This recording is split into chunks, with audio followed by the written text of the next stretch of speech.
चलो आज तुम लोग का नया टॉपिक है जिसका नाम है केमिकल काइनेटिक्स। ये बहुत इजी चैप्टर होता है। देखो केमिकल काइनेटिक्स में बेसिक पढ़ते क्या है और उसके अंदर मेन मेन हम लोग टॉपिक कवर करेंगे। जैसे सबसे पहले अगर बात करें कि केमिकल काइनेटिक्स पढ़ते क्यों है, इसमें हम लोग को मेनली क्या जानना होता है। तो एक लाइन बस सिंपल से याद रखना, हम लोग क्या करते हैं किसी भी केमिकल रिएक्शन के रेट के बारे में पढ़ रहे होते हैं। यानी कि एक लाइन में कहा जाए तो रेट ऑफ केमिकल रिएक्शन, यानी कि किसी भी केमिकल रिएक्शन के रेट के बारे में अगर मालूम करना है तो आपको केमिकल काइनेटिक्स पढ़नी पड़ती है। इसका मतलब देखो ये है, जैसे कि मान लो कि मेरे पास एक स्मॉल बॉक्स है, मान लो एक वुडन बॉक्स है, एक वुडन बॉक्स हमने लिए हैं और मान लो कि क्या लिए हैं कि 1 लीटर पेट्रोल लिए हुए हैं।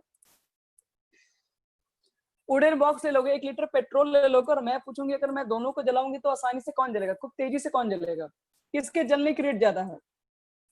तो कैसे मालूम करेंगे, तो आपको पहले से मालूम होगा बॉक्स का या फिर पेट्रोल का, दोनों में अगर आग लगा दिया जाए तो सिंपल क्या बोलोगे, लीटर पेट्रोल ही होगा ना। पेट्रोल आपके पास क्या होगा, इसकी जलने की जो रेट होगी बहुत फास्ट होगी, और जो आपके पास बॉक्स होगा वो काफी वुडन बॉक्स होगा, वो तो काफी धीरे धीरे धीरे धीरे वो जल रहा होगा। तो इसको हम लोग ऐसे कहते हैं, अगर मान लो कि आपके पास बॉक्स इस फॉर्म में आप इसको जला रहे हैं तो काफी टाइम लग रहा है, इसके रेट को, इसके जलने के रेट को कैसे बढ़ा सकते हैं मैं। तो हो सकता है इसके जलने के आपको रेट को बढ़ाना है तो आप क्या कर दो कि जो बॉक्स है इसको आप पाउडर फॉर्म में कन्वर्ट कर लो, मतलब इसके छोटे छोटे पार्टिकल्स में इसको कन्वर्ट कर लो, छोटे छोटे पार्ट में कन्वर्ट करके उसका सरफेस एरिया बढ़ा दो, फिर जलाना स्टार्ट करो, तब वो थोड़े फास्ट जलेगा। अगर आपके पास इस तरह का बॉक्स है तो उसको जलने में काफी टाइम लगेगा। लेकिन अगर ये जो बॉक्स है अगर इसका सरफेस एरिया बढ़ा दिया जाए, मतलब इसको पाउडर फॉर्म में कन्वर्ट करके अगर ये पूरे सरफेस पे लगा दें तो और फास्ट हो जाएगा। अगर कहीं उसके ऊपर पेट्रोल वगैरह छिड़क दी तो और थोड़ा फास्ट हो जाएगा। तो यही सब चीजें हम लोग को यहाँ पे सीखनी होती है कि एक चीजें मान लो कि केमिकल रिएक्शन करवा रहे हैं, मान लो इसको मुझे जलाना ही एक मेरा केमिकल रिएक्शन है, इसके रेट को कैसे इंक्रीज करा सकते हैं। ये जो चीजें हो रही हैं केमिकल रिएक्शन, इसके रेट को इंक्रीज कैसे करा सकते हैं, मतलब इसकी जलने की जो रेट है किस किस फैक्टर पे डिपेंड करता है, इसी चैप्टर में हम लोग को स्टडी करना होता है। तो चलो इसको स्टार्ट करते हैं। सबसे पहले रेट ऑफ केमिकल रिएक्शन होता क्या है, कैसे कहेंगे हम लोग। तो रेट ऑफ केमिकल रिएक्शन, किसी भी केमिकल रिएक्शन का जो रेट होता है किस बात पे डिपेंड करता है। तो जैसे मान लो कि हमने कोई रिएक्शन कराया, आपके पास रिएक्टेंट ए है, अब प्रोडक्ट आपके पास क्या है, मान लो बी है, ये रिएक्टेंट है और ये प्रोडक्ट में कन्वर्ट हो रहा है। तो आप इनिशियली अगर बात करोगे जब टाइमिंग 0 रहा होगा तो आपके पास कॉन्सेंट्रेशन तो सिर्फ ए का ही प्रेजेंट होगा, बी का 0 होगा। लेकिन ये रिएक्शन हो रहा है और एक समय ऐसा आ जाएगा, उसको हम लोग इनफाइनाइट टाइम मान लेते हैं, मान लो कि कुछ टाइम लग गया, बहुत समय लग गया, एक इनफाइनाइट टाइम पर एक ऐसा टाइम होगा कि ए के सारे कॉन्सेंट्रेशन कंप्लीट कन्वर्ट हो जाएंगे प्रोडक्ट के अंदर। मतलब ए का कॉन्सेंट्रेशन समय के साथ कम होगा डिक्रीज होगा। जैसे मान लो कि a माइनस एक्स हुआ तो ये x बन रहा होगा, ये a माइनस 2x हो गया तो ये 2x बन रहा होगा। इस तरीके से करते करते जब इनफाइनाइट टाइम के ऊपर बात करोगे तो ये कॉन्सेंट्रेशन बिल्कुल खत्म हो चुका रहेगा। तो सारा के सारा आपके पास क्या होगा, प्रोडक्ट बी में कन्वर्ट हो गया रहेगा। मतलब कितना, तो ए जितना आप लेकर चले होंगे उतना बी बन गया होगा आपके पास। तो फाइनली इस रिएक्शन में हुआ क्या, इस रिएक्शन में टाइम के अकॉर्डिंग कैसे चेंज हो रही है रिएक्शन। तो इसके लिए हम लोग एक फॉर्मूला लिखते हैं। आपसे कोई पूछेगा कि रेट ऑफ रिएक्शन बताओ, तो रेट ऑफ रिएक्शन क्या बोलेंगे, किस चीज में चेंजिंग हो रही है, तो इसके अमाउंट में चेंजिंग आ रही है। पहले ए था फिर 0 था उधर, फिर ए धीरे धीरे कम हो रहा है, धीरे धीरे बी बढ़ रहा है, इसको बोलते हैं rate of reaction is equal to change in concentration. और ये टाइम के रिस्पेक्ट में हो रहा है बटे में time taken. Change in concentration बटे में टाइम टेकन को क्या कहा गया, इसी को हम लोग बोलते हैं रेट ऑफ रिएक्शन बोलते हैं। अब चेंजिंग जो कॉन्सेंट्रेशन आप बोल रहे हैं, कॉन्सेंट्रेशन के अंदर चेंजिंग क्या हो रहा है, तो चेंजिंग रिएक्टेंट में भी हो रहा है, प्रोडक्ट में भी हो रहा है, दोनों साइड से हो रहा है। तो रिएक्टेंट में आप देखो कि कॉन्सेंट्रेशन ऑलवेज डिक्रीज, कॉन्सेंट्रेशन हमेशा टाइम टू टाइम क्या हो रहा है, डिक्रीज हो रहा है। अगर आप प्रोडक्ट को देखोगे तो उसकी कॉन्सेंट्रेशन पहले 0 था, फिर x हो गया, फिर 2x हो गया, फिर ऐसे बढ़ते बढ़ते वो a पर पहुंच चुका है। तो इसका मतलब है कि रेट ऑफ रिएक्शन को दूसरे अगर फैक्टर में लिखा जाए तो क्या लिख सकते हैं, तो लिख सकते हैं कि चेंज नहीं बोलो, डिक्रीज बोल दो। इसको दूसरे हम लोग वर्ड में लिख रहे हैं, decrease in concentration of reactant बोलना पड़ेगा। और बटे में क्या लिखते हैं, टाइम टेकन। और या फिर क्या बोल सकते हो, इसी के दूसरे अगर कॉन्सेंट्रेशन चेंजिंग बोल रहे हो तो यहाँ पर तो आप रिएक्शन के अंदर बात कर रहे हैं, रिएक्शन में रिएक्टेंट का भी हो रहा है, प्रोडक्ट का भी हो रहा है। अगर दोनों केस को देखा जाए तो हम लोग बोलेंगे कि decrease in concentration of reactant, और यहाँ पर क्या बोलोगे, इंक्रीज हो रहा है इन कॉन्सेंट्रेशन ऑफ प्रोडक्ट। यानी कि जब भी एक रेट ऑफ रिएक्शन को डिटरमाइन कर रहे होते हैं तो उसमें कॉन्सेंट्रेशन को डिक्रीज में रखते हैं, जिसको आगे माइनस सिंबल के साथ भी यूज करते हैं, और प्रोडक्ट के कॉन्सेंट्रेशन को हमेशा पॉजिटिव के सिंबल के साथ यूज करते हैं। तो अगर मान लो कि मेरे पास एक केमिकल रिएक्शन है, देखो केमिकल रिएक्शन को दिखा रहा है। जैसे सपोज कि मेरे पास एक छोटा सा रिएक्शन है, ए है प्लस मान लो बी है, अभी दो ही रखते हैं। ए मेरे पास रिएक्टेंट है, बी मान लो प्रोडक्ट है, और हमको इसका रेट ऑफ रिएक्शन निकालना है। शॉर्ट में लिख रहे हैं ROI, रेट ऑफ रिएक्शन। तो decrease in concentration of reactant, decrease बोलो या कॉन्सेंट्रेशन में चेंजिंग हो रहा होगा, तो डी को मान रहे हैं जो चेंज आ रहा है, जो रेट में चेंज हो रहा है उसको लिख रहे हैं। तो DA/DT को क्या बोलते हैं? Rate of change of reactants in reactant के अंदर है। और फिर क्या लिखोगे? प्रोडक्ट का कॉन्सेंट्रेशन हमेशा इंक्रीज होगा तो DV/DT लिखेंगे। ये रेट ऑफ रिएक्शन को कैलकुलेट करने का तरीका है। लेकिन आपका जो रिएक्शन है वो तो बहुत तरीके का हो सकता है। यदि भी तो हम सिर्फ एक एक रिएक्टेंट लिखा हुआ है, रिएक्शन तो और भी आगे मिलेंगे आपको। A+B मिल गया, अगर यहाँ पे C मिल गया, C+D भी मिल गया, तो किसके लिए रेट ऑफ रिएक्शन मुझे लिखना होगा? तो आपके पास जितने रिएक्टेंट जितने प्रोडक्ट है, आपके सबके कॉन्सेंट्रेशन को लिखना पड़ेगा, क्या इसके अंदर चेंजिंग आ रही है। तो यहाँ पर आप जब भी रिएक्टेंट के लिखोगे कॉन्सेंट्रेशन को, तो DA/DT लिख देना। प्रोडक्ट को जब भी लिखोगे, पहले तो रिएक्टेंट आपके पास दो दो है, प्रोडक्ट को जब भी लिखोगे तो क्या लिखोगे? पॉजिटिव लिख देना, DC/DT लिख देना, और यहाँ पर भी DD/DT लिख देना। अभी बहुत सारे ऐसे भी रिएक्शन मिलेंगे, किस तरह के उसमें रिएक्शन होंगे? रिएक्शन ऐसे भी होंगे जिसमें आपके पास स्टाइकोमेट्रिक कोएफिशिएंट भी होगा। जैसे सपोज कि मेरे पास 2A+B मिल गया और C+2D मिल गया, सपोज इस तरीके से, या फिर कुछ भी रख लो, 3 भी रख सकते हो यहाँ पर हो। अगर इस तरह के रिएक्शन के लिए मुझे रेट ऑफ रिएक्शन कैलकुलेट करना होगा, तो एक चीज हमेशा याद रखना, जो रेट ऑफ रिएक्शन होता है वो पर मोल के लिए डिफाइन है आपके पास है। रेट ऑफ रिएक्शन पर मोल के लिए डिफाइन है। ये तो 2 मोल के लिए है ना, 1 मोल के लिए कैलकुलेट करोगे तो ये 1/2 हो जाएगा, DA/DT हो जाएगा, और यहाँ पर लग जाएगा आपके पास माइनस, क्योंकि रिएक्टेंट की वैल्यू को लिख रहे हो। यहाँ पर कुछ भी नहीं है, तुम लोग माइनस DV/DT कर सकते हैं। सेम प्रोडक्ट का लिखोगे तो 1/3, क्योंकि ये 3 मोल के लिए दिया हुआ है, आपके पास रेट ऑफ रिएक्शन सिर्फ 1 पर मोल के डिफाइन होता है, तो DC/DT हो जाएगा यहाँ पे, और यहाँ पर 1/2 DD/DT लिख सकते हैं। इस तरीके से हम लोग क्या करते हैं? रेट ऑफ रिएक्शन को कैलकुलेट कर रहे होते हैं। अब देखो, रेट ऑफ रिएक्शन में एक चीज एक और नाम होता है, रेट ऑफ अपीयरेंस और रेट ऑफ डिसअपीयरेंस। ये दोनों क्या होती है? अगर हम रेट ऑफ अपीयरेंस के ऊपर बात करते हैं, तो रेट ऑफ अपीयरेंस किसको कहते हैं? किसी को मालूम है यहाँ पर? रिएक्टेंट को कहते हैं, प्रोडक्ट को कहते हैं?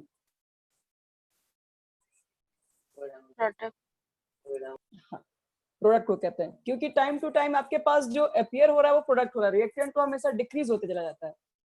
तो क्या बोलते हैं हम लोग यहाँ पर? अगर इसी रिएक्शन के ऊपर देखोगे तो DV/में हो जाएगा DT। और ध्यान रखना कि आपके पास ये जो डिफाइन है ये पर मोल के लिए नहीं है। अगर आपके पास रेट ऑफ क्वेश्चन में दिया हुआ है कि रेट ऑफ अपीयरेंस है, तो इसका मतलब है क्या? DV/DT की वैल्यू दी हुई है। अब इस रिएक्शन में 2 से मल्टीप्लाई है, 3 से मल्टीप्लाई है, उसको कोई फर्क नहीं पड़ता, आपके पास इसी की वैल्यू दी हुई है। अगर हम बोले कि मेरे पास रेट ऑफ फॉर्मेशन है, अब सॉरी, फॉर्मेशन को ही अपीयरेंस भी इसको फॉर्मेशन ही बोलते हैं, डिसअपीयरेंस। डिसअपीयरेंस किसको कहते हैं? तो रिएक्टेंट वाले को कहते हैं, क्योंकि समय के साथ वो कम हो रही है, डिसअपीयर हो रही है, तो DA/DT को भी कहा जाता है। अगर हम पूछें कि इसका यूनिट क्या लिखेंगे, अगर मान लो आंसर तो कैलकुलेट कर रहे हैं, तो रेट ऑफ रिएक्शन के लिए कुछ यूनिट भी लिख रहे होंगे, तो unit of rate of reaction क्या लिखोगे? तो चेंज इन कॉन्सेंट्रेशन बटे में टाइम टेकन लिख रहे हैं, तो कॉन्सेंट्रेशन के लिए यूनिट क्या होना चाहिए?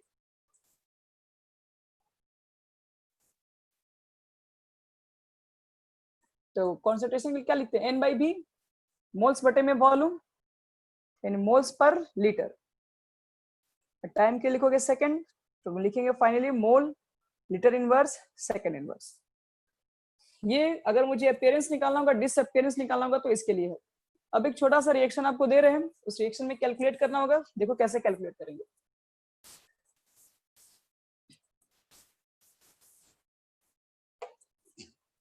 अगर सपोज कि आपके पास अगर एक रिएक्शन दी हुई है, 4NH3 आपके पास है अमोनिया, 5O2 है, एरो के बाद मिल गया आपके पास 4NO गैस है, 6 वाटर है। और आपसे क्वेश्चन में और भी चीजें दी हुई है, पहले रुक जाइए। कॉन्सेंट्रेशन ऑफ NH3 दिया हुआ है, चेंज हो रही है फ्रॉम, क्या चीज चेंज हो रही है, 0.2, यानी कॉन्सेंट्रेशन जो चेंज है वो 0.2 से 0.002 हो चुकी है मोलारिटी इन 5 मिनट। तो आपको कैलकुलेट करना है, देखो फर्स्ट क्या कैलकुलेट करना है, रेट ऑफ रिएक्शन क्या होगा उसका, शॉर्ट में लिख रहे हैं ROR कैलकुलेट करो। सेकेंड आपके पास पूछ रहे हैं कि रेट ऑफ डिसअपियरेंस कितना होगा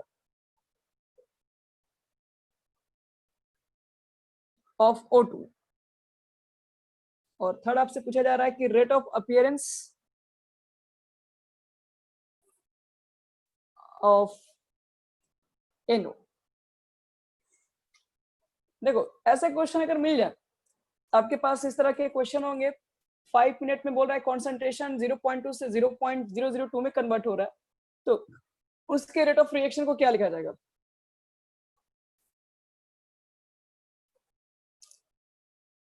तो rate of reaction is equal to कितना लिखेंगे हम लोग, -1/4 -1/4। चेंज इन कॉन्सेंट्रेशन कितना, उतना नहीं, डायरेक्ट देखो, अगर रेट ऑफ रिएक्शन अगर आपको निकालना है तो खैर पहले इसी को लिख लेते हैं, -1/4 कॉन्सेंट्रेशन NH3 के लिए बाई dt, -1/5 लिखोगे DO2 बटे में आपके पास dt हो जाएगा, 1/4 और DNO बटे में dt लिख दो, ठीक है। ये चलो यहाँ तक हम लोग, सबसे पहला काम होगा, सबसे पहले किसी भी न्यूमेरिकल्स के लिए आपको पहले इतना लिखना होगा हर केस में। अब ये चीजें अगर हम लिख लेंगे तो इसके बाद क्या करना होगा, किसकी वैल्यू आपके पास दी हुई है, NH3 की कॉन्सेंट्रेशन दी हुई है, इतना से इतना में कन्वर्ट हो गया, तो कितना डिक्रीज हुआ, निकाल लेंगे डिफरेंस कितना है, तो डिफरेंस चेक करो, 0.002 में कन्वर्ट हो गया, तो आ जाएगा आपके पास -0.198 198, ठीक है, और बटे में हम लोग लिख देंगे कितना, तो ये 5 मिनट्स में हो रहा है ना, 5 में लिख देंगे, और ये जो आपके पास आएगा वो रेट ऑफ रिएक्शन की वैल्यू हो जाएगी, फर्स्ट का आंसर कैलकुलेट हो जाएगा। मान लो कुछ भी आ गया तो रेट ऑफ रिएक्शन के निकल गया, रेट ऑफ आपके पास डिसअपियरेंस निकालना होगा, मतलब इसकी वैल्यू को फाइंड करना होगा, तो इसकी वैल्यू फाइंड कर लिया, रेट ऑफ रिएक्शन आपके पास पता चली गया कितना है, तो क्या करो, इसको डायरेक्ट इससे रिलेट कर दो, निकल जाएगा आपके पास, यानी कि आपको DO2/dt की वैल्यू चाहिए सिर्फ, तो आपको यहाँ से 5 से मल्टीप्लाई कर देना होगा इसके अंदर। अगर आपको rate of formation of NO चाहिए होगा, इसको निकालने के लिए हम लोग क्या करेंगे, तो इसको निकालने के रेट ऑफ रिएक्शन का वैल्यू मुझे मिल ही गया, 4 से मल्टीप्लाई कर देंगे तो इसका भी वैल्यू फाइंड हो जाएगा। तो इस तरीके से मान लो कोई रिएक्शन अगर दिया रहेगा तो उस कंडीशन में हम लोग कैलकुलेट कर सकते हैं इजली तरीके से, रिएक्शन हो गया, फॉर्मेशन हो गया, फिर जो भी कैलकुलेट करना होगा आपको। अब देखो किस किस फैक्टर पे डिपेंड करता है, हम लोग जो रेट ऑफ रिएक्शन निकालेंगे वो किस किस फैक्टर पे डिपेंड करेगा, एक मिनट।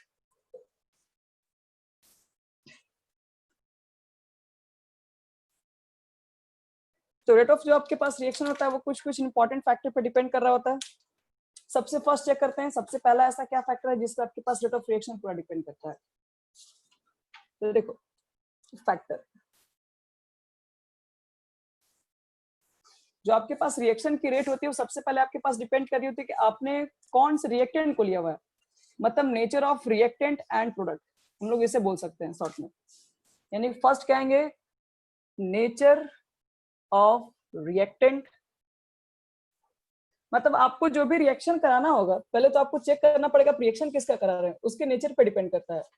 हो सकता है कि कोई मॉलिक्यूल्स अगर आपके पास पोलर हो तो वो रिएक्शन वहां ज्यादा कर रहा होगा जहां पर आपके पास पोलर सब्सटेंस होंगे, तो कई रिएक्शन फास्ट होगी, कई रिएक्शन बहुत स्लो होंगी। तो फर्स्ट तो नेचर ऑफ रिएक्टेंट पे डिपेंड करता है, सेकंड कॉन्सेंट्रेशन पर भी डिपेंड करता है, अगर कॉन्सेंट्रेशन ज्यादा होगा तो थोड़ा जल्दी रिएक्शन होगा, कॉन्सेंट्रेशन पहले से बहुत कम रहेगा तो रिएक्शन बहुत स्लो होता है। थर्ड क्या बोलते हैं हम लोग है टेम्परेचर, तो टेम्परेचर अगर ज्यादा रखते हैं तो क्या होता है, रिएक्शन थोड़ा फास्ट होगा, टेम्परेचर कम रखेंगे तो रिएक्शन स्लो होगा। और कोई फैक्टर याद है किसी को इसमें, नेचर ऑफ रिएक्टेंट हो गया, कॉन्सेंट्रेशन हो गया, टेम्परेचर हो गया, प्रेजेंस ऑफ कैटलिस्ट, हाँ वेरी गुड, कैटलिस्ट के भी प्रेजेंस में कोई रिएक्शन लाइट रेडिएशन। हाँ वेरी गुड। लाइट के प्रेजेंस में बहुत सारे रिएक्शन को करवाया जाता है, आप लोग पढ़े होंगे, खास करके इसमें हम लोग जो हाँ और कोई है सरफेस एरिया में। हाँ और कुछ सरफेस एरिया। हाँ वेरी गुड। अभी कुछ देर पहले लोग स्टार्टिंग में बात किए थे, सरफेस एरिया पर भी डिपेंड करता है, अगर सरफेस एरिया ज्यादा होगा तो आपके पास रिएक्शन थोड़ा फास्ट हो जाएगा। तो इस तरीके से हम लोग क्या निकालते हैं कि कोई भी रिएक्शन का रेट किस किस फैक्टर पर डिपेंड करता है, और रेट ऑफ रिएक्शन को अगर कैलकुलेट करना होगा तो क्या होगा मेरे पास प्रोसेस। अब देखो इसके अंदर एक नया टॉपिक आता है जिसको हम लोग बोलते हैं रेट लॉ बोलते हैं।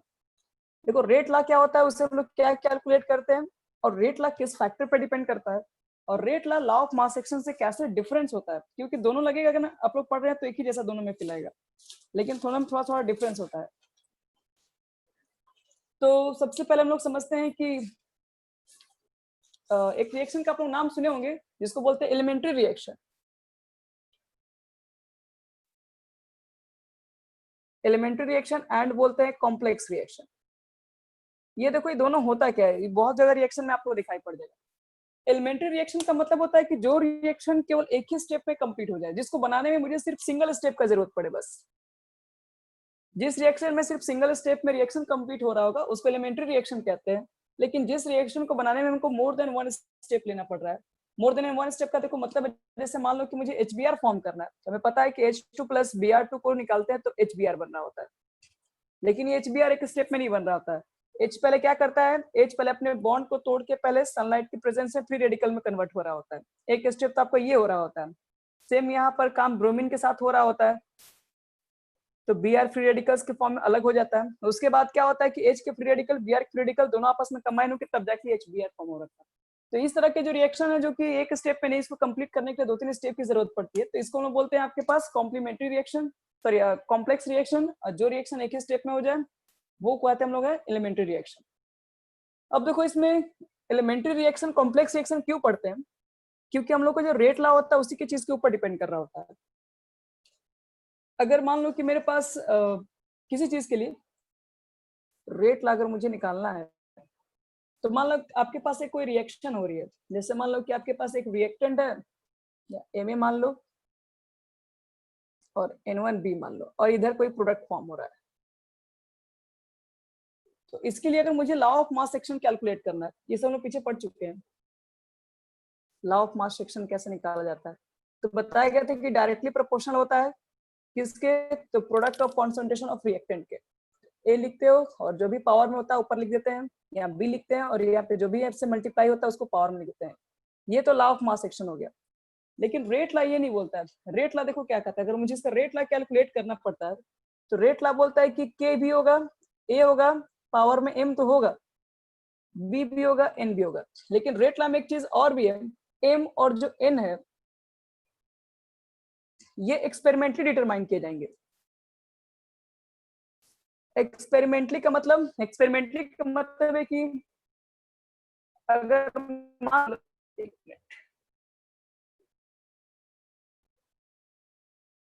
एक्सपेरिमेंटली का देखो मतलब ये है कि अगर मान लो कि अगर आपका रिएक्शन अगर एक स्टेप में कंप्लीट हो जा रहा है तब तो फिर कोई प्रॉब्लम नहीं, आप वहां पर एम और एन की वैल्यू यही वाला वैल्यू पुट कर सकते हो। लेकिन अगर एक्सपेरिमेंटली अगर आपके पास रिएक्शन सॉरी आपके पास अगर एलिमेंट्री रिएक्शन नहीं है, तो एलिमेंट्री रिएक्शन अगर क्वेश्चन में नहीं है तो आप कभी भी एम और एन का मान इसको देख कर डिसाइड करके नहीं लिख सकते हैं। अगर आप इसको देख कर डिसाइड करके लिखेंगे तो गलत हो जाएगा। तो यही बस दोनों में डिफरेंस होता है। क्या डिफरेंस होता है कि आप जब भी रेट ला कैलकुलेट कर रहे होंगे तो रेट ला भी बोलता है कि डायरेक्टली प्रोपोर्शनल होता है किसके, मोलर कॉन्सेंट्रेशन ऑफ रिएक्टेंट के ही होता है। लेकिन बस प्रॉब्लम यहाँ है कि वहां पर जो स्टोइकियोमेट्रिक कोएफिशिएंट है वो जो पावर जो रहता है वो पावर में भी इक्वल और नहीं भी हो सकता है। इसलिए हम लोग एम और एन नाम लिख के एक्स और वाई लिखते हैं, और ये एक्स वाई जो रहते हैं वो आपके पास एक्सपेरिमेंटल वैल्यू होते हैं, इसको एक्सपेरिमेंट से डिटरमाइन कर सकते हैं। ये इक्वल कब हो सकता है, ये दोनों वैल्यू और ये दोनों वैल्यू सेम कब होता है, जब क्वेश्चन में लिख के दे दे कि आपके पास एलिमेंट्री रिएक्शन है। अगर क्वेश्चन में क्लियर कर दिया कि एलिमेंट्री रिएक्शन है तब कोई टेंशन नहीं है, आप उसके वैल्यू को डायरेक्ट यहाँ पर पुट करके बना सकते हैं न्यूमेरिकल्स के अंदर। तो ये हमारे पास हो गया रेट लॉ। अब रेट लॉ हम लोग इसलिए पढ़ते हैं ताकि हमें ऑर्डर ऑफ रिएक्शन समझ में आए कि वो क्या होता है। तो रेट लॉ से पहले एक और टॉपिक आता है जिसको हम लोग मॉलिक्यूलरिटी ऑफ रिएक्शन बोलते हैं। देखो मॉलिक्यूलरिटी ऑफ रिएक्शन क्या है, मॉलिक्यूलिटी ऑफ रिएक्शन ये बोलता है, वो बिल्कुल कॉलिजन थ्योरी के ऊपर चल रहा होता है। मॉलिक्यूलिटी ऑफ रिएक्शन कहता है कि बहुत सारे, अगर आप मान लो कोई रिएक्शन बना रहे हो तो सब रिएक्शन के अंदर आप रिएक्टेंट लेते हैं, और सारे रिएक्टेंट मॉलिक्यूल से प्रोडक्ट नहीं फॉर्म हो रहे होते हैं। कुछ ही मॉलिक्यूल से क्या होते हैं, प्रोडक्ट फॉर्म हो पाते हैं, जिसकी कॉलिजन काफी इफेक्टिव होती है, वही प्रोडक्ट को फॉर्म भी करेंगे, अदरवाइज वो प्रोडक्ट को फॉर्म नहीं करेंगे। तो यहाँ पर हम लोग मॉलिक्यूलिटी में बोलते हैं कि total number of molecules taking part in chemical reaction. एक केमिकल रिएक्शन के अंदर जितने भी मॉलिक्यूल्स पार्टिसिपेट कर रहे हैं उसको हम लोग मॉलिक्यूलिटी ऑफ रिएक्शन बोलते हैं। और मॉलिक्यूलिटी ऑफ रिएक्शन याद रखना पूरी तरीके से थ्योरेटिकल कंसेप्ट है। थ्योरेटिकल कंसेप्ट का मतलब है कि ये चीजें जो दिख रही है वही चीजें मानती है। जैसे सपोज कि मेरे पास अगर 2H2 है, अगर O2 है और 2H2O बनता है, तो यहाँ पर मॉलिक्यूलिटी ऑफ रिएक्शन आपके पास 2 और 1 मिलके 3 हो जाएंगी बस। तो मॉलिक्यूलिटी ऑफ रिएक्शन 3 हो जाएगी। इसका मतलब ये नहीं मुझे इसके लिए एक्सपेरिमेंटल डिटर्मिनेशन करने की कोई जरूरत नहीं है, बस यही इसकी वैल्यू में लिख के छोड़ देंगे। अगर सपोज कि मेरे पास अगर एक और रिएक्शन है N2 है प्लस O2, तो हम लोग को बस रिएक्शन के शक्ल को देख के तुरंत बता देंगे जो भी दिखाई पड़ रहा है वही इसकी मॉलिक्यूलिटी है।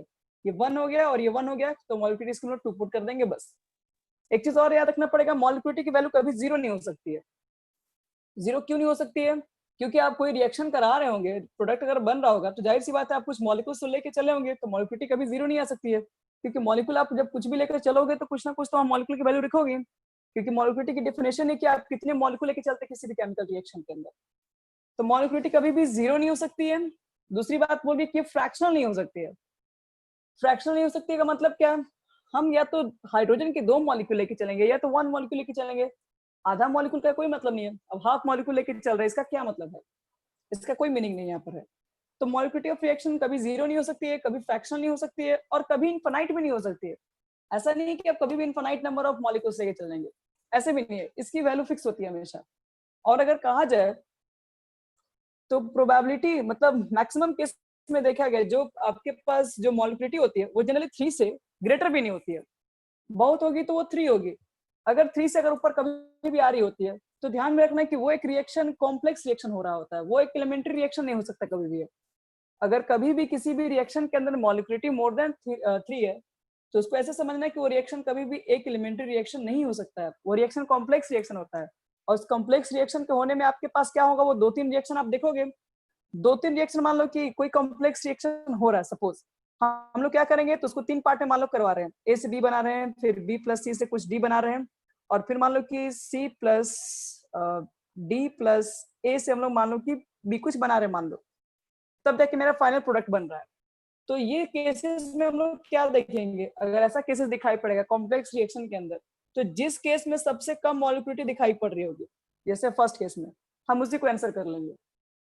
यानी कि मॉलिक्यूलिटी ऑफ रिएक्शन का मतलब है टोटल नंबर ऑफ कितना मॉलिक्यूल्स है कि किसी केमिकल रिएक्शन में, वो कभी 0 नहीं हो सकती है, कभी फ्रैक्शनल नहीं हो सकती है, इनफाइनाइट भी नहीं हो सकती है, और उसकी जो वैल्यू है वो 3 से ग्रेटर होने की प्रोबेबिलिटी बहुत कम होती है, क्योंकि इतने सारे कॉलिजन होते हैं तो सारे कॉलिजन से प्रोडक्ट बन जाए ये पॉसिबल नहीं होता है। मैक्सिमम एक मॉलिक्यूल अगर 3 से साथ टकराएगी तो प्रोडक्ट बना सकती है, लेकिन 4 कॉलिजन हो और इफेक्टिव कॉलिजन हो ये बहुत कम चांसेस होता है।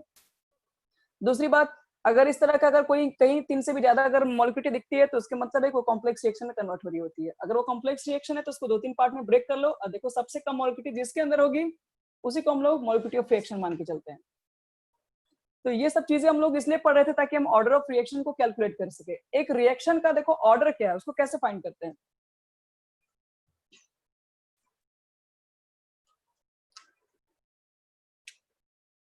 ऑर्डर ऑफ रिएक्शन,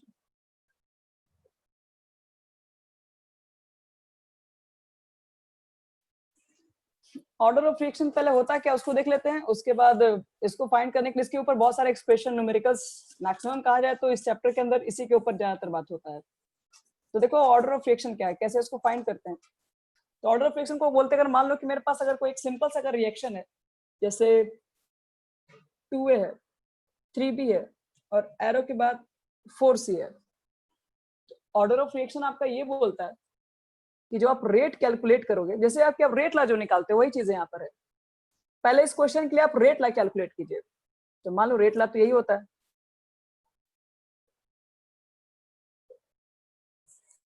किसने कहा कि आपके पास ये जो वैल्यू है वो एक्सपेरिमेंटल है, मतलब वो एलिमेंट्री है? नहीं कोई कहा। अगर कोई नहीं कहा तो आप देख के किसी भी इक्वेशन को आप 2 और 3 अपने आप नहीं लिख सकते हैं। जब तक क्वेश्चन में कुछ नहीं कह दे, आपको एक्स और वाई ही मानना है। मतलब कोई रिएक्शन जो दी हुई है, ठीक है, उस रिएक्शन का पहले रेट कैलकुलेट करो। रेट कैलकुलेट करने के बाद क्या करना है, इसके पावर को ऐड कर देना है। पावर को ऐड करने के बाद जो आएगा उसको क्या बोलते हैं, ऑर्डर ऑफ रिएक्शन। तो सबसे पहले एक बात याद रखना कि आप जब भी किसी भी रिएक्शन के लिए ऑर्डर कैलकुलेट करोगे, ऑर्डर ऑफ रिएक्शन क्या है, तो उसके लिए पहले आपको रेट कैलकुलेट करना पड़ेगा। और रेट एक एक्सपेरिमेंटल क्वांटिटी है। उसके लिए आपको क्या करना पड़ेगा कि डाटा वगैरह दिया रहेगा, आपको वहां से चेक कर करके आपको इसकी वैल्यू फाइंड करनी पड़ती है, एक्स और वाई की। ये वैल्यू डायरेक्ट नहीं निकाली जा सकती है, देख के तो बिल्कुल भी नहीं बता सकते कि हाँ इसके ऑर्डर क्या होगी। तो ये सब experimental quantity, order of reaction. अब ऑर्डर ऑफ रिएक्शन के बारे में बात करें तो ये क्या हो सकता है, तो ऑर्डर ऑफ रिएक्शन देखिए जीरो भी हो सकता है। मैम सॉफ्ट रिएक्शन के लिए रेट ऑलरेडी गिवन है। किस रिएक्शन के लिए, हेलो? मैं पूछा कि जैसे कि कुछ भी रिएक्शन हो उसके लिए ओके, रेट पहले से ही दिया हुआ था क्या? नहीं कोई जरूरी नहीं है। वहां पे इस तरह के क्वेश्चन में ना एक्सपेरिमेंटल दिया रहता है वैल्यू, वो आपके पास एक्सपेरिमेंट जैसे लिखा रहेगा ना, तो उस जैसे यहाँ टाइप पर के देखिए बता रिएक्शन रहे में हम कैसे ऑर्डर कैलकुलेट करेंगे? हाँ वही बता रहे। जब भी आपके पास एक रिएक्शन दिया रहेगा तो वहां पर एक एक्सपेरिमेंटल डाटा दिया रहेगा। यहाँ पर लिख दिया रहेगा रेट फर्स्ट के केस में इसकी वैल्यू क्या है, यहाँ पर लिख दी रहेगी। कॉन्सेंट्रेशन क्या लेके चले थे, कॉन्सेंट्रेशन यहाँ पर क्या लेके चले थे। तो आप इसके लिए पहले रेट की वैल्यू लिख देना, जो भी है एक्स वाई के टर्म में लिखोगे। फिर दूसरा भी लिखा रहेगा रेट। सेकेंड जब आप एक्सपेरिमेंट किए तो इसकी रेट की वैल्यू इतनी आई, कॉन्सेंट्रेशन आपने चेंज कर दिया, यहाँ पर ए भी रहा होगा, मान लो सी और बी लिख दिया रहेगा। इस तरीके से यहाँ पर कुछ वैल्यू लिखा रहेगा, कुछ वैल्यू यहाँ पर भी है। तो इसको हम डिवाइड करते हैं ना, अब मान लो इसको डिवाइड करेंगे तो ये कैंसिल हो जाता है, और इसको हम लोग क्या करते हैं, एक्स पावर होगा तो दोनों का पावर को हम एक में ले लेंगे, और इसको अंदर से सॉल्व करके यहाँ के वैल्यू को एक्स की वैल्यू फाइंड कर लेते हैं। और फिर एक और एक्सपेरिमेंट होगा जिससे हम लोग वाई की वैल्यू फाइंड करेंगे, यहाँ पर निकाल देंगे, फिर ऐड करेंगे, तब जाके ओवरऑल ऑर्डर ऑफ रिएक्शन आएगा। समझ में आ गया क्या बोल रहे? एक्सपेरिमेंटल चीज है, ये सब चीजें एक्सपेरिमेंट के साथ दी रहती हैं। देखो ऑर्डर ऑफ रिएक्शन जो आपके पास, एक तो जीरो भी हो सकती है, ये एक तो फ्रैक्शन भी हो सकती है, और रही बात तो कभी कभी नेगेटिव भी हो सकती है, बट कभी भी इनफाइनाइट नहीं हो सकती है। मतलब किसी भी रिएक्शन के लिए आप इनफाइनाइट ऑर्डर कभी कैलकुलेट नहीं कर सकते हैं, ये कभी नहीं पॉसिबल है। तो ये इसके अंदर सारे केसेस है, इसके टाइप्स भी इसी के बेसिस पे डिफाइन किया गया। सबसे पहले हम लोग देखते हैं कि जीरो ऑर्डर ऑफ रिएक्शन कहेंगे किसको, और इसमें क्या मतलब इसके कुछ क्या फैक्टर्स हैं। अगर आपके पास जीरो ऑर्डर ऑफ रिएक्शन है तो वहां पर हम लोग बोलते हैं कि जिसका रेट, अब ये जीरो आने का मतलब क्या है, ऑर्डर ऑफ रिएक्शन जीरो आ गया, मतलब दोनों का सम जीरो आ गया। जीरो तो तभी आ सकता है जब ये दोनों पर डिपेंड ही ना करे, मतलब इसके पावर भी जीरो कर दिया जाए, इसके पावर भी जीरो कर दिया जाए। जीरो ऑर्डर तो तभी पॉसिबल है बच्चे लोग जब ये सब पर जीरो हो जाए, तभी तो यहाँ पर जीरो ऑर्डर पॉसिबल है। तुम तभी तो जोड़ेंगे तो दोनों को जीरो हो जाएगा। तो जीरो ऑर्डर के केस में क्या होता है ना कि रेट जो होता है वो हमेशा के इक्वल होता है। रेट ऑफ रिएक्शन वो रेट कांस्टेंट के इक्वल हो जाता है, पहली बात याद रखना। दूसरी बात याद रखो, अगर आपके पास जीरो ऑर्डर ऑफ रिएक्शन है तो वो बिल्कुल इंडिपेंडेंट होता है कॉन्सेंट्रेशन ऑफ रिएक्शन से। जो आपके पास रेट ऑफ रिएक्शन होता है उसको कॉन्सेंट्रेशन से कोई मतलब नहीं है। ऐसा कौन सा रिएक्शन हो सकता है जिससे कोई मतलब ही नहीं है? देखो दिखा रहे H2 वाला एग्जाम्पल देखो, H2 प्लस Cl2, सबको मालूम है इसके लिए हमको सनलाइट चाहिए तभी जाके HCl में कन्वर्ट हो रहा होगा। तो इस तरह के अगर मान लो मेरे पास कोई रिएक्शन अगर हमको दिख जाए तो इस तरह के रिएक्शन में हम लोग क्या लिखेंगे, तो क्या इसको 1 और 1 देख के 2 लिख देंगे? तो बिल्कुल भी नहीं।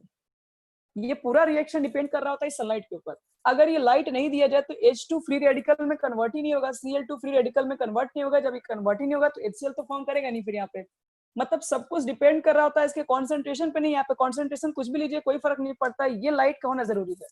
लाइट होगा तभी आपका रिएक्शन हो रहा होगा, अदरवाइज नहीं हो रहा होगा। तो हम लोग बोलते हैं कि जो रेट है independent of H2 and Cl2 है, टोटली डिपेंडेंट आपके पास क्या कैटलिस्ट है लाइट की प्रेजेंस में हो रही है, तो कॉन्सेंट्रेशन पर डिपेंड नहीं कर रहा है, इसलिए इसकी वैल्यू जीरो लिखी हुई है। तो इस तरह के बहुत सारे रिएक्शन होते हैं आपके पास। अमोनिया के अंदर भी देखोगे तो यहाँ पर एक प्लैटिनम लिखा हुआ आपको मिल जाता है और इतना टेम्परेचर लिखा हुआ रहता है। तो ये भी रिएक्शन बिना प्लैटिनम के ऊपर नहीं हो पाती है, क्योंकि अमोनिया आपके पास एक गैस है, तो गैसेस का रिएक्शन करवाने के लिए प्लैटिनम सरफेस का होना जरूरी है, तभी जाके वहाँ पर रिएक्शन गैसेस कर तभी वहाँ पर डिकम्पोजिशन होती है, N2 और 3s2 में कन्वर्ट हो पाती है।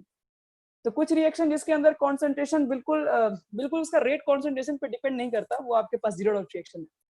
बाकी तो फर्स्ट क्या है सबको समझ में आता है। फर्स्ट का मतलब होगा कि यहाँ पर आपके पास जो रिएक्टेंट लिखा होगा वो 1 होगा, पावर 1 कर देंगे। इसमें कोई बहुत बड़ी चीज नहीं है। यहाँ पर आपके पास एक्सपेरिमेंटल चीज है, तो आप देख के रिएक्शन को कभी डायरेक्टली नहीं लिख पाएंगे कि फर्स्ट ऑर्डर है या सेकेंड थर्ड ऑर्डर है। लेकिन हाँ, कुछ रिएक्शन आपके पास ऐसी जरूर होंगी जो कि पता चल जाएगा कि कॉन्सेंट्रेशन पे बिल्कुल डिपेंड नहीं कर रही होंगी, तो वो आपके पास केसेस जुड़ ऑफ रिएक्शन हो जाएगी। अब देखो इसके बाद एक सबसे इंपॉर्टेंट टॉपिक, और यहाँ से कहा जाए तो आप लोग को स्टार्ट हो जाता है एक तरीके से इंटीग्रेटेड फॉर्म कहते हैं, इंटीग्रेटेड रेट लॉ।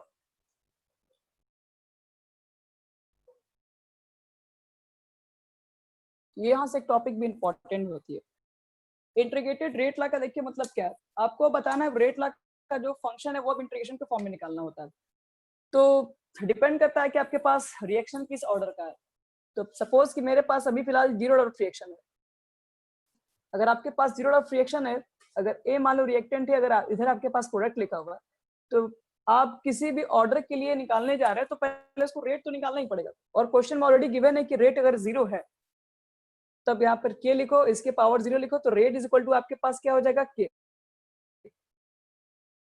रेट के लिए वैल्यू निकालोगे तो क्या लिखोगे, चेंज इन कॉन्सेंट्रेशन बटे में टाइम टेकन लिखते हो, और यहाँ पर के लिखते हो, तो minus D is equal to क्या लिखोगे यहाँ पे, के डी टी हम लोग लिखते हैं। और उसके बाद करते हैं यहाँ पर हम लोग इंटीग्रेशन का काम कर रहे होते हैं। और फाइनली इंटीग्रेशन करने के बाद इस माइनस को हम भेज दे रहे हैं इस साइड। इंटीग्रेशन अगर हम यहाँ पे दोनों का कर देते हैं तो ये सिर्फ क्या हो जाता है, ए, ये हो जाएगा आपके पास के टी होता है प्लस आई। इसमें देखो ग्राफिकल क्वेश्चन किए जाते हैं यहाँ पे, इस तरीके से मान लो होगा आपके पास एक्सप्रेशन। और अगर चाहिए कि अगर आप आई की वैल्यू चाहते हैं कि क्या पुट करें हम लोग, आई की वैल्यू कैसे फाइंड आउट करें, तो उसके लिए आपको क्या करना पड़ता है कि जब टाइम 0 होगा सपोज, तो ए की कॉन्सेंट्रेशन क्या रही होगी, जब इनिशियल समय टाइम लोगे 0 तो ए की कॉन्सेंट्रेशन इनिशियल होगी यानी कि पूरी होगी, यानी कि इसको ए नॉट कहते हैं। ये तो आफ्टर टाइम टी समय के बाद का है जो चेंजिंग आई है। तो ये टाइमिंग जब 0 पुट करोगे तो आई की वैल्यू ए नॉट हो जाती है, और यहाँ पर ये चीज को पुट करोगे तो इसको देखो हम डायरेक्ट लिख दे रहे हैं, आपके पास 80 है, ये यहाँ पर रखोगे तो इसको इधर लाओगे तो ए नॉट हो जाएगा, और बटे में आपके पास जाएगा माइनस के टी। तो माइनस को अगर हटाइएगा तो डायरेक्ट हम लोग इसके लिए क्या एक्सप्रेशन लिखते हैं, इसके लिए एक्सप्रेशन मेरे पास होता है के इज इक्वल टू कितना लिखेंगे, तो माइनस से मल्टीप्लाई कर दो तो ए नॉट माइनस 80, और बटे में आपके पास रहता है टाइम टेकन। देखो ये एक्सप्रेशन होता है किसके लिए, अगर आपके पास फर्स्ट 0 ऑर्डर ऑफ रिएक्शन के लिए इंटीग्रेटेड फॉर्म रेट है। अब इसके अंदर देखो किस तरह से ग्राफिकल क्वेश्चन पूछी जाती है। और एक चीज और यहाँ पर और भी आता है, एक हाफ लाइफ पीरियड भी होता है इसमें। हाफ लाइफ पीरियड का मतलब क्या होता है, जब कॉन्सेंट्रेशन रिड्यूस होकर क्या हो जाए, पूरी तरीके से हाफ हो गया हो। इनिशियल कॉन्सेंट्रेशन आपके पास ए नॉट है, उसको 50% कंप्लीट होने में जो भी टाइम टेकन लगता है उसको क्या बोलते हैं, उसको हम लोग बोलते हैं हाफ लाइफ पीरियड। तो T1/2 की वैल्यू कितनी हो जाएगी अगर आपसे कोई पूछे तो T1/2 का मतलब हाफ लाइफ पीरियड हुआ, तो इसको हाफ करना पड़ेगा। हाफ करना का मतलब है कि आपके पास जो इनिशियल कंसंट्रेशन यानी कि जो आफ्टर टाइम जो टी है इसको हाफ करना करो, तो 80 को हाफ करोगे तो A0/2 लिखना पड़ेगा, जिसमें 2A0 में से A0 घटाओगे तो A0 ही बचेगा, यानी कि A0 बटे में क्या हो जाएगा, इस के को नीचे लाना पड़ेगा। मतलब ये हो जाएगा आपके पास हाफ लाइफ पीरियड अगर कैलकुलेट करना होगा तब। अब खुद से देखो हाफ लाइफ पीरियड के अंदर आपके पास कॉन्सेंट्रेशन पर भी है और यहाँ पर के पर भी डिपेंड कर रही है। सॉरी ये वैल्यू 2k हो जाएगी क्योंकि बटे में 2 भी तो रहेगा। अब देखो इसके अंदर ग्राफिकल चीजें बता रहे, ग्राफिकल कैसे कैसे क्वेश्चन डिराइव किया जाता है। पहला आपके पास ये रहेगा, जैसे कि आपको निकालने के लिए दे दिया जाएगा, यहाँ पे लिख दिया जाएगा टाइम और ऊपर में लिख दिया जाएगा कॉन्सेंट्रेशन, ए का कॉन्सेंट्रेशन,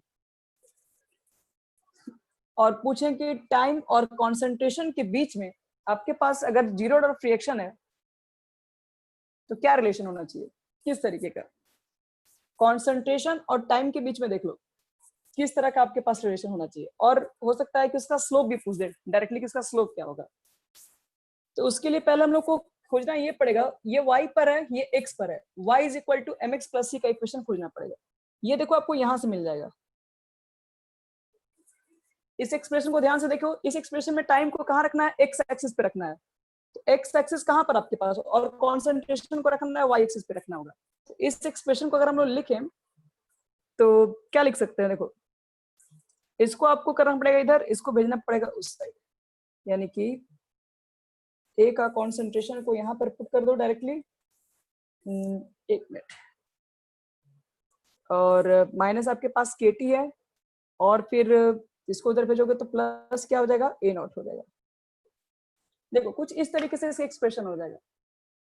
अगर हम पूछे इसके लिए ग्राफ क्या लिखोगे, y is equal to m x plus c पर आ गया, तो यहाँ पर देखो तो स्लोप तो निगेटिव हो गया माइनस के, तो स्लोप निगेटिव है तो ग्राफ कुछ आपके पास इस तरीके से होगा, डिक्रीज के फॉर्म में होगा, मतलब जो एंगल होगा मोर देन 90 होगा, ये इस फॉर्म में आएगा।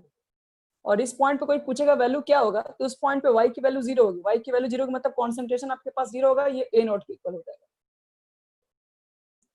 अगर पूछा जाए स्लोप क्या होगा इसका, तो स्लोप आपको माइनस के लिखना पड़ेगा। इस तरह के फॉर्म में पहला ग्राफ बने। कॉन्सेंट्रेशन और टाइम के बीच में अगर आपके पास जीरो ऑफ रिएक्शन है तो इसका ग्राफ कुछ इस तरीके से प्रिपेयर किया जाएगा। और अगर मान लो कि मैंने आपसे इस तरीके क्वेश्चन पूछ दिया, यहाँ पर कॉन्सेंट्रेशन पूछ दिया और यहाँ मैंने रेट लिख दिया, तो देखो तो कॉन्सेंट्रेशन और रेट के बीच में ग्राफ कैसा बनेगा, कॉन्सेंट्रेशन रेट, तो यहाँ पे आप चेक कीजिए कॉन्सेंट्रेशन को कहाँ रखना है, तो कॉन्सेंट्रेशन तो आप देख रहे हैं कि जीरो ऑफ रिएक्शन में तो कॉन्सेंट्रेशन से कोई मतलब ही नहीं है। रेट कॉन्सेंट्रेशन कितना बढ़ा लीजिए कोई फर्क नहीं पड़ता, रेट तो डिपेंड ही नहीं करता उसके ऊपर है। तो इसका मतलब क्या है, रेट इक्वल टू कोई कांस्टेंट हो गया। रेट की वैल्यू अगर कोई कांस्टेंट है, जैसे मान लो y की वैल्यू अगर 4 है, उसको ग्राफ पे अगर हमको ड्रॉ करना है तो बस क्या करेंगे हम लोग, बस एक पैरेलल लाइन को हम लोग ड्रॉ कर देंगे, हो गया ये सब चीजें। अब देखो इसी ग्राफ में एक हाफ लाइफ पीरियड पे भी क्वेश्चन किया जाता है, इसको हटा के बता रहे हैं कुछ इस तरीके से। और मान लो कि आपसे क्वेश्चन में दिया यहाँ पे T1/2 है, और अगर यहाँ पर कॉन्सेंट्रेशन ले लिया गया ए नॉट, तो पूछा जाए कि बताओ कि इसके बीच में रिलेशन क्या होगा, इसका ग्राफ कैसे होगा। तो T1/2 y पे रखा गया है, इसको रखा गया x एक्सिस पे, तो 1/2 रखा गया होगा m की जगह पर, y is equal to mx plus c 0 है। इसका मतलब है कि ये ओरिजिन से पास हो रहा है, क्योंकि x की मान 0 पुट करेंगे तो y की वैल्यू भी यहाँ पे 0 होगी।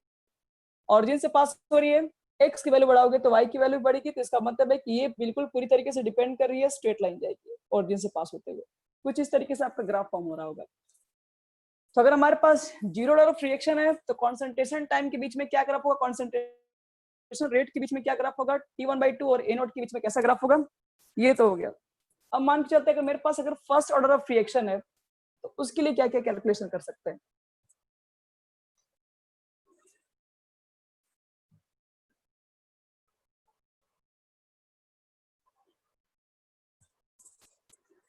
देखो अगर हमारे पास सपोज इस बार फर्स्ट है ऑर्डर ऑफ रिएक्शन,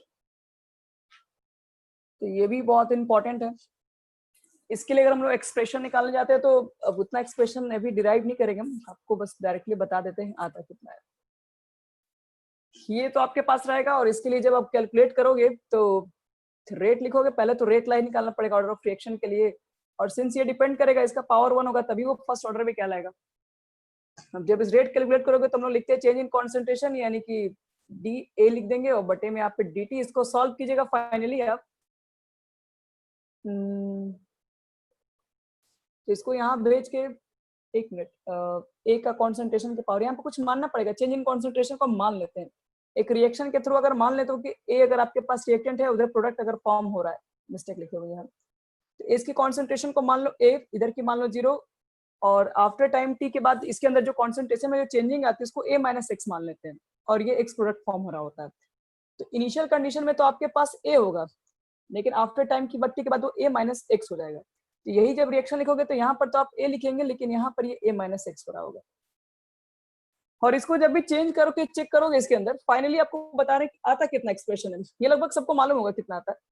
के इज इक्वल टू निकालते हम लोग हैं तो 2.303 आता है, बटे में के आता है, लॉग आता है ए बटे में ए माइनस एक्स आ रहा होता है। ये फाइनली आपके पास फर्स्ट ऑर्डर ऑफ रिएक्शन के लिए इंटीग्रेटेड की वैल्यू आती है। आप डिफरेंशिएट करोगे उसी तरीके से आई की वैल्यू पुट करोगे, तो सब कुछ सॉल्व करने के बाद आपके पास एक्सप्रेशन इसी फॉर्म में आएगा। अब देखो इसके बाद अगर हम चेक करें कि यहाँ पर ए क्या है, तो ए को बोलते हैं इनिशियल कॉन्सेंट्रेशन, और ए माइनस एक्स का मतलब हो गया कि आफ्टर टाइम टी के बाद जो कॉन्सेंट्रेशन में जो चेंजिंग है। अब अगर इसके लिए अगर मान लो कि मुझे इसका एक्सपोनेंशियल फॉर्म भी कभी कभी क्वेश्चन में पूछा जाता है कि इसका एक्सपोनेंशियल फॉर्म क्या होगा, तो भी आपको डिराइव करके बता दें कैसे निकालते हैं। कभी कभी इस एक्सप्रेशन को देखोगे इस फॉर्म में भी डायरेक्ट लिख दिया जाता है, 2.303 बटे में टी लिख देंगे, लॉग लिख देंगे, ए को क्या लिख सकते हैं, ए नॉट इनिशियल कॉन्सेंट्रेशन को, और आफ्टर टाइम टी को क्या लिखते हैं, यहाँ पर एटी भी लिख के छोड़ देते हैं।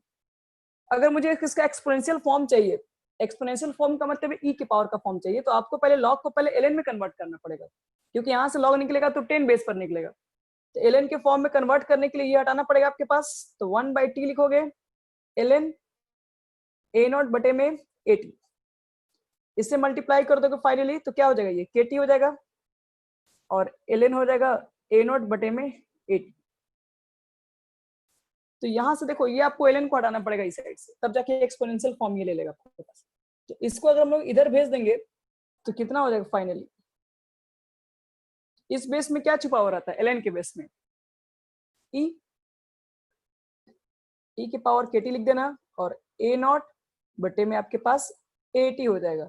अगर एटी की वैल्यू फाइंड करना आपके पास कॉन्सेंट्रेशन आफ्टर टाइम टी के समय के बाद कितना होगा, तो इसको चेंज करना पड़ेगा अपोजिट, तो इसमें क्या करना पड़ेगा, इसको भी 1 बटे में लिखोगे तो ई की पावर माइनस केटी होता है, और ये एटी ऊपर चला जाएगा बटे में ए नॉट यहाँ पे आ जाएगा। तो ये डायरेक्टली देखो ये आपके पास रिलेशन होता है।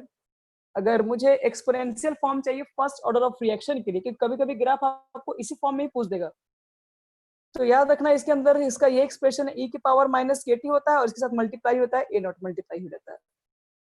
तो ये इनिशियल कॉन्सेंट्रेशन के अंदर केसेस है। अगर आपके आफ्टर टाइम टी के बाद अगर कॉन्सेंट्रेशन में कितना चेंजिंग एक्सपोनेंशियल फॉर्म में बताइए, तो ये फॉर्म होता है। इसके अंदर भी कुछ उसी तरीके से एक्सप्रेशन आपको मिलेंगे। आओ चेक कर लेते हैं कि उसके अंदर कैसे हम लोग ग्राफिकल चीज को देखेंगे हम लोग।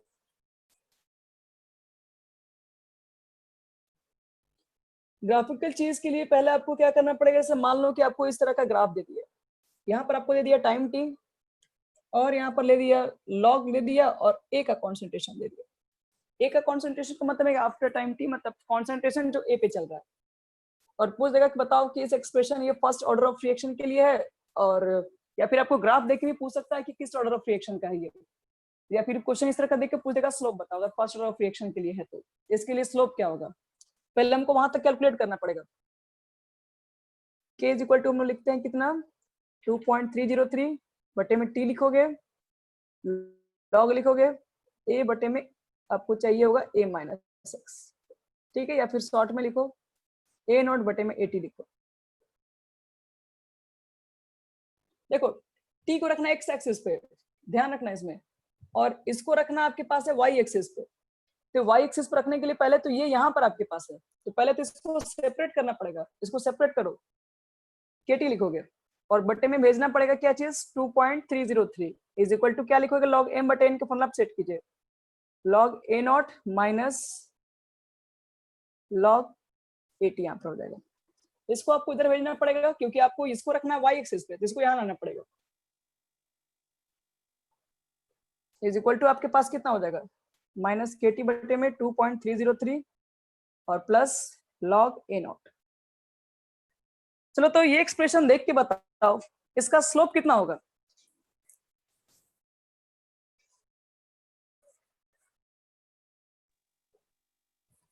माइनस के बाई 2.303। Very good. और सिंस इसका स्लोप नेगेटिव है तो ग्राफ किस फॉर्म में आएगा, स्ट्रेट लाइन होगा और डिक्रीजिंग फॉर्म में होगा, इस तरीके से होगा। तो ग्राफिकल इस तरीके से देख के बता देंगे फर्स्ट ऑर्डर रिएक्शन का, या फिर इस तरह से ग्राफिकल में पूछेगा कि बताओ इस तरह का क्वेश्चन का क्या होगा स्लोप, तो हम लोग यहाँ से कैलकुलेट, इसको थोड़ा सा आपको फॉर्म को एक्सचेंज करना पड़ेगा।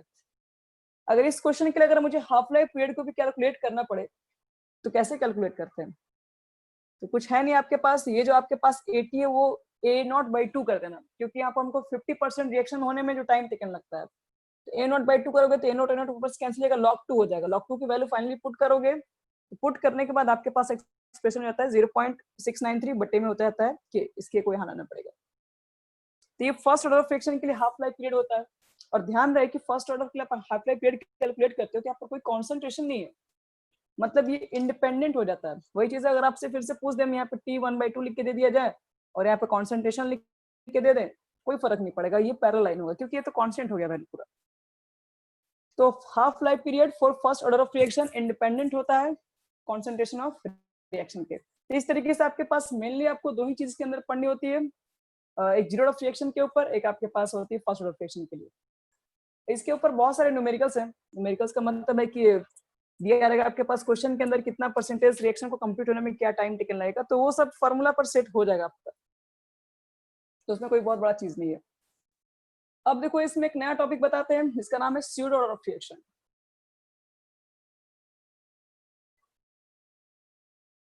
स्यूडो ऑर्डर ऑफ रिएक्शन,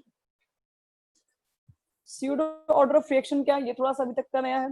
तो स्यूडो ऑर्डर ऑफ रिएक्शन हम लोग देख के बोलते हैं कि आपको देखने से लगेगा कि इसकी ऑर्डर तो देखने लगेगा कि 2 लगेगा, लेकिन कुछ समय के बाद वो स्पेशल कंडीशन में वो फर्स्ट ऑर्डर की भी आपको दिखाई पड़ेगी। देखो जैसे कि मान लो एग्जांपल दे रहे हैं हम, C2 CH3 COO C2H5, ये आपके पास एस्टर है, इसको वाटर के साथ आप करवा रहे हैं हाइड्रोलाइसिस, ये बन जाता है एस्टिक एसिड CH3COOH और प्लस बन जाता है क्या, अल्कोहल।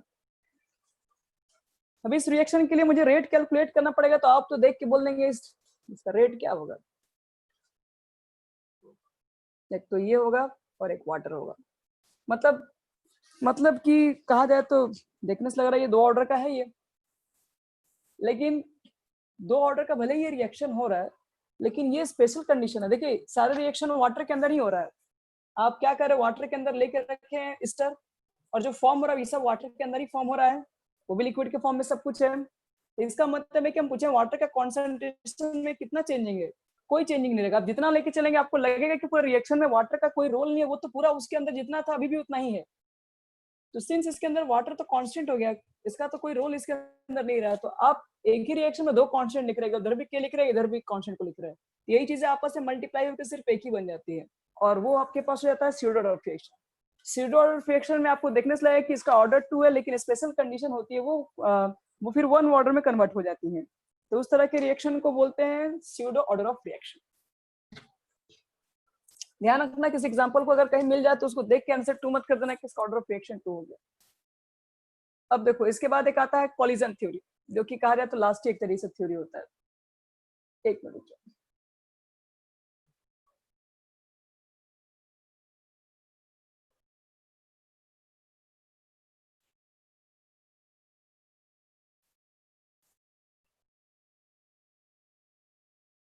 देखो नेक्स्ट आपका जो रिएक्शन है जिसको हम लोग बोलते हैं कॉलिजन थ्योरी, ये भी बहुत इंपॉर्टेंट ही है,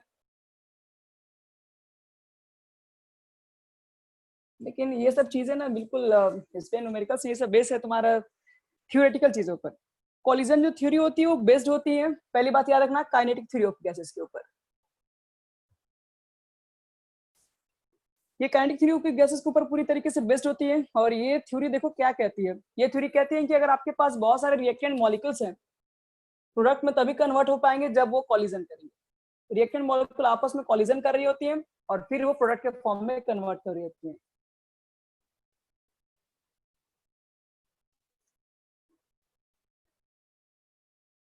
फिर वो प्रोडक्ट के फॉर्म में कन्वर्ट हो रही होती है।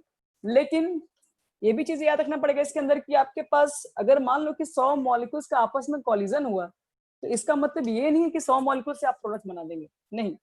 जो आपके पास कॉलिजन जो इफेक्टिव होगा उसी से प्रोडक्ट फॉर्म किया जा सकता है, अदरवाइज किसी से और से प्रोडक्ट फॉर्म नहीं होगा। तो कॉलिजन थ्योरी हमें यही चीज सिखाती है कि आपके पास जो कॉलिजन इफेक्टिव होगा उसी कॉलिजन से प्रोडक्ट बनेगा। भले आप 100 मॉलिक्यूल टकरा रहे हैं, ठीक है, कोई फर्क नहीं पड़ता, लेकिन इफेक्टिव कॉलिजन होगा तभी प्रोडक्ट बनेगा। यानी 100 टकरा रही है तो कुल मिला के 10, 20 या 25, इससे ज्यादा नहीं फॉर्म हो पाती है। एक साथ कॉलिजन अगर होगी, कॉलिजन तो मान लो बहुत सारे मॉलिक्यूल की हो रही होंगी, लेकिन वो कॉलिजन इफेक्टिव होगा तभी प्रोडक्ट बनेगा। तो बात है कि ये इफेक्टिव कॉलिजन है क्या। तो इफेक्टिव कॉलिजन याद रखना कि 2 बातों के लिए डिपेंड करता है। इफेक्टिव कॉलिजन होने के लिए 2 फैक्टर रिस्पॉन्सिबल है। पहला आपके पास होता है एनर्जी फैक्टर, और सेकंड हमारे पास क्या होता है, सेकेंड बोलते हैं orientation factor. Energy factor, orientation factor. Energy factor का देखो मतलब क्या होता है, जैसे मान लो कि मेरे पास 2 मॉलिक्यूल है, H2 है प्लस I2 है, और हम लोग क्या लिख देते हैं, डायरेक्ट लिख देते हैं HI, लेकिन ये होता थोड़ी ना इतना डायरेक्ट। इसके मॉलिक्यूल्स होंगे, इसके मॉलिक्यूल्स आपस में कोलाइड कर रहे होंगे। कोलाइड जब तक प्रॉपर होगा नहीं तब तक प्रोडक्ट फॉर्म होगा नहीं। तो कोलाइड करने के लिए पहले आपके पास क्या होता है कि मॉलिक्यूल को पहले जाना पड़ता है एक्टिवेटेड स्टेट में, एक्टिवेटेड स्टेट में जाता है, उसके बाद ही प्रोडक्ट फॉर्म हो रहा होता है। एक्टिवेटेड स्टेट कहाँ होता है? जो रिएक्टेंट और प्रोडक्ट में कन्वर्ट करने से पहले जहां पर वो टकराते हैं, मतलब जिस स्टेट में रहते हैं, वही एक्टिवेटेड स्टेट है। मतलब एक रिएक्टेंट को प्रोडक्ट में कन्वर्ट करने से पहले आपको जाना पड़ता है एक्टिवेटेड स्टेट। एक्टिवेटेड स्टेट के अंदर क्या होता है, उसको हम लोग कॉम्प्लेक्स स्टेट भी कहते हैं। वहां पर रिएक्शन जो होते हैं आपस में अरेंज होती है, मतलब कौन मॉलिक्यूल प्रोडक्ट बनाना है या नहीं बनाना है वहां डिसाइड हो रहा होता है। जिसकी एनर्जी फैक्टर अच्छी होती है वो प्रोडक्ट फॉर्म कर लेता है, जिसकी एनर्जी फैक्टर अच्छी नहीं होती वो प्रोडक्ट फॉर्म नहीं कर पाता है। यानी कुछ इसको एनर्जी डायग्राम से इसको एक्सप्लेन किया जाता है। मान लो कि आपके पास एनर्जी ऑफ रिएक्टेंट है और कहा जाए ये रिएक्शन प्रोग्रेस है। हम लोग क्या बोलते हैं, जैसे मान लो कि मेरे पास रिएक्टेंट मॉलिक्यूल्स हैं, ठीक है। तो रिएक्टेंट मॉलिक्यूल्स होंगे तो क्या जीरो से स्टार्ट करेंगे? नहीं, क्योंकि रिएक्टेंट मॉलिक्यूल्स हैं तो उसमें कुछ ना कुछ तो एनर्जी है, तभी तो वो आपस में टकरा रही है, कोलिजन दे रही है। जो रिएक्शन मॉलिक्यूल की जो खुद की एनर्जी होती है, जो कि अब्सॉर्ब की हुई रहती है, उसको हम लोग बोलते हैं थ्रेशोल्ड एनर्जी। ठीक है, ध्यान में रखना। जैसे जो भी आदमी के पास, जो भी ह्यूमन के पास जो खुद की एनर्जी होती है, जो कि एनर्जी से वो अपने एनर्जी से वो लड़ रहा होता है, वो एनर्जी मार्केट से खरीद के हम ला के उससे फिर मान लो किसी से लड़ना होगा तो हम लोग कोई चीजें पी कर नहीं लड़ते हैं, वो हमारी खुद की एनर्जी होती है जिससे हम लोग काम कर रहे होते हैं। तो जो भी मॉलिक्यूल के पास जो खुद की एनर्जी होती है उसको तो पहले हम लोग बोलते हैं, याद रखना, थ्रेशोल्ड एनर्जी कहते हैं। थ्रेशोल्ड एनर्जी, तो मान लो मॉलिक्यूल रिएक्टिंग मॉलिक्यूल कुछ ना कुछ तो एनर्जी रही होगी। तो सपोज कि वो आपके पास एनर्जी मॉलिक्यूल्स कुछ है तो यहाँ पर है। अब आपको क्या करना है कि दोनों मॉलिक्यूल्स को आपको पहले पहुंचाना है एक्टिवेटेड स्टेट में, आपको रिएक्शन करवाना है। तो पहले क्या करना पड़ेगा, दोनों आपस में कोलिजन करेगी। कोलिजन करने के बाद क्या होता है कि उसमें एक एक्टिवेटेड स्टेट हम लोग यहाँ अप्लाई करते हैं। उसकी एनर्जी ज्यादा होनी चाहिए प्रोडक्ट फॉर्म करने के लिए। और जब प्रोडक्ट बन जाएगी तो उसके लिए आपके पास देखिए फिर उसकी एनर्जी पे डिपेंड होता है। यानी कि हो सकता है कि जो प्रोडक्ट फॉर्म होगी उसकी एनर्जी रिएक्टेंट मॉलिक्यूल से या तो ज्यादा भी हो सकती है या तो ये कम भी हो सकती है। ये ER है, दोनों केस यहाँ पे पॉसिबल है। ये एक्टिवेटेड स्टेट होता है। अगर आप चाहते हैं रिएक्टेंट टू प्रोडक्ट बनाना तो पहले आपको यहाँ तक पहुंचना पड़ेगा। यहाँ तक पहुंचने के लिए इसका मतलब देखो यहाँ पे एनर्जी ज्यादा है, तो रिएक्टेंट मॉलिक्यूल की एनर्जी अगर कम है तो यहाँ से यहाँ तक पहुंचने के लिए क्या करेगा, उसको एनर्जी देना पड़ेगा। एनर्जी पर तो वहां पर जो भी आप एनर्जी दे रहे होंगे उसका नाम है एक्टिवेशन एनर्जी। एक्टिवेशन एनर्जी क्या करता है, रिएक्टेंट मॉलिक्यूल एक्टिवेशन एनर्जी को एब्सॉर्ब करती है ताकि वो एक्टिवेटेड स्टेट को पार कर सके और प्रोडक्ट में फॉर्म कर सके। तो यानी कि कोई भी रिएक्शन, कोई भी मॉलिक्यूल्स के लिए रिएक्टेंट टू प्रोडक्ट में जाने के लिए अगर उसके पास जो भी एनर्जी की रिक्वायरमेंट हो रही होती है उसको बोलते हैं एक्टिवेशन एनर्जी। अगर इसके पास एनर्जी ज्यादा है तो प्रोडक्ट आसानी से फॉर्म कर लेगी, अगर नहीं है, अगर आप चाहते हैं कि फिर भी आप प्रोडक्ट फॉर्म कर ले तो उसको क्या करना पड़ेगा, आपके पास एक्टिवेशन एनर्जी आपको वहां पे सप्लाई करनी पड़ती है ताकि वो प्रोडक्ट को फॉर्म कर सके। अब यहाँ पर दो बातें और भी केसेस जनरेट हो जाती है। मान लो कि यहाँ पर आपके पास प्रोडक्ट यहाँ पर है तो यहाँ पर भी केसेस पॉसिबल है। तो यहाँ पर देखो हम दो तरीके के रिएक्शन को हम यहीं पे डिफाइन कर सकते हैं ग्राफ पे देखकर। डेल्टा एच की आपकी जो वैल्यू होती है वो क्या होती है, EP माइनस ER। आप पढ़े होंगे पीछे, प्रोडक्ट माइनस रिएक्टेंट आप करते हैं। तो देखो प्रोडक्ट की एनर्जी ज्यादा है, रिएक्टेंट की एनर्जी कम है। प्रोडक्ट की एनर्जी ज्यादा है, रिएक्टेंट की एनर्जी कम है, इसका मतलब घटाएंगे तो वैल्यू आएगा पॉजिटिव। अगर डेल्टा एच पॉजिटिव है तो कौन सा रिएक्शन है,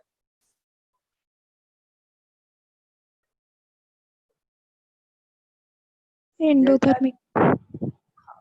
तो ये रिएक्शन एंडोथर्मिक में चला जाएगा।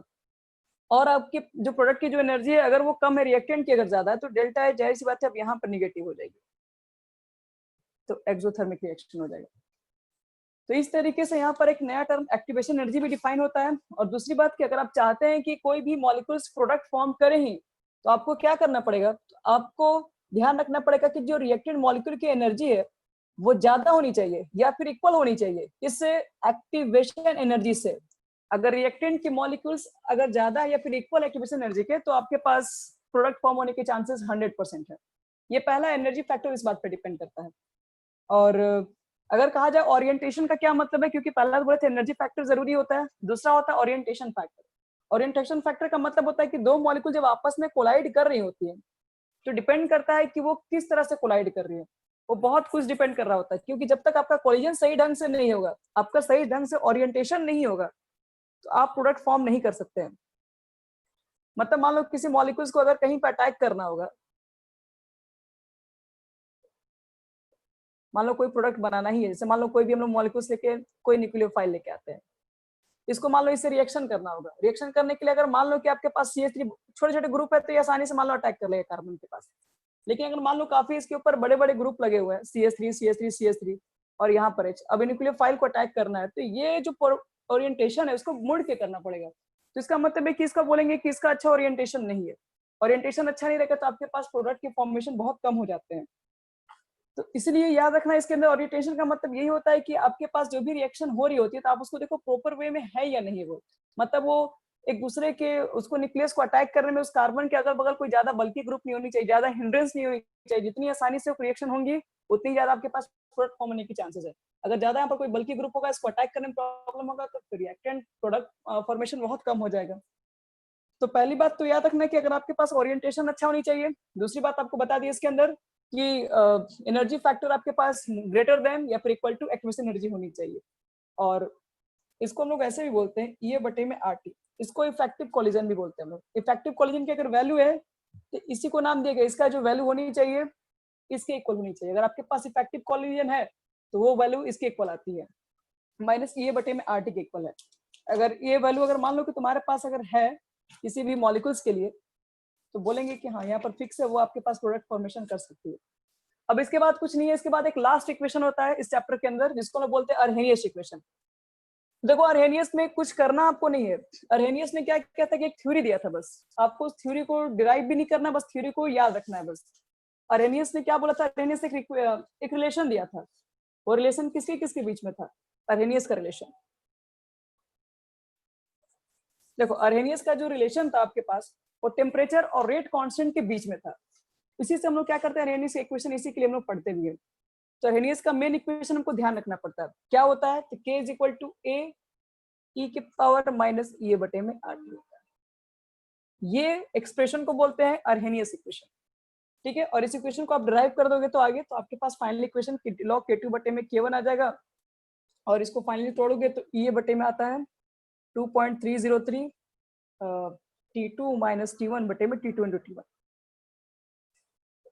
तो अर्हेनियस इक्वेशन जो आपके पास थे वो आपको यही बताते हैं कि एक रेट कांस्टेंट जो टेम्परेचर पे कैसे डिपेंड कर रही होती है, वो डायरेक्टली प्रोपोर्शनल होती है। अगर आप टेम्परेचर बढ़ा रहे होते हैं तो रेट कांस्टेंट की वैल्यू भी बढ़ रही होती है।